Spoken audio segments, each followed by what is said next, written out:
Praise the Lord. நம்முடைய பிதாவாகிய தேவனாலும் கர்த்தராகிய இயேசு கிறிஸ்துவினாலும் உங்களுக்கு கிருபையும் சமாதானம் பெருகுவதாக.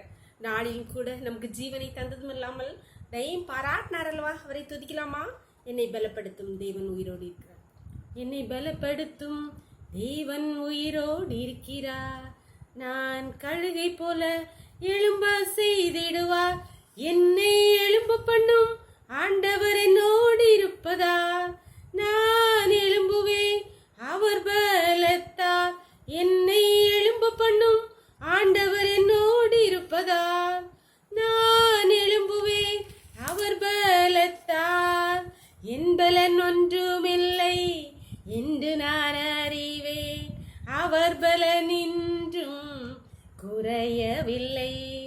பலத்தாலும் அல்ல பராக்கிரமும் அல்ல, ஆவியாலே என்னை எழும்ப செய்வார்.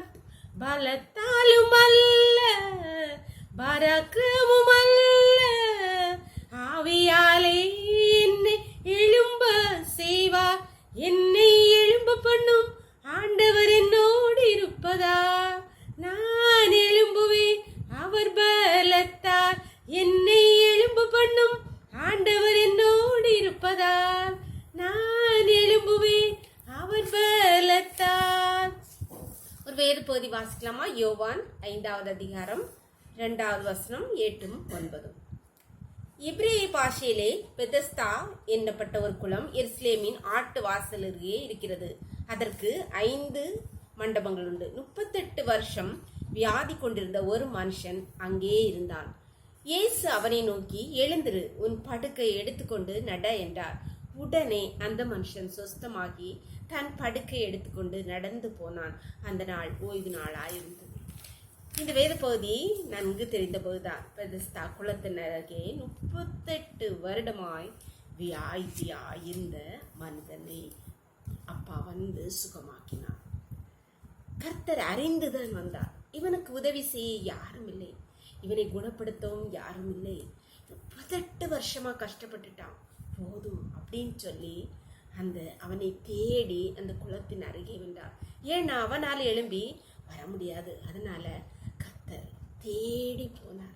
அன்பான கர்த்தருடைய பிள்ளைகளே, என் வாழ்க்கையிலே இவ்வளோ வருஷமா நான் கஷ்டப்பட்டுட்டு இருக்கிறேன், இல்லை பலவீனப்பட்டுட்டு இருக்கிறேன், என் வாழ்க்கை இப்படியே முடிந்து போயிடுமா அப்படின்னு எனக்கு உதவி செய்ய யாருமே இல்லை அப்படின்னு கலக்கத்தோடு கண்ணீரோடு இருக்கீங்களா?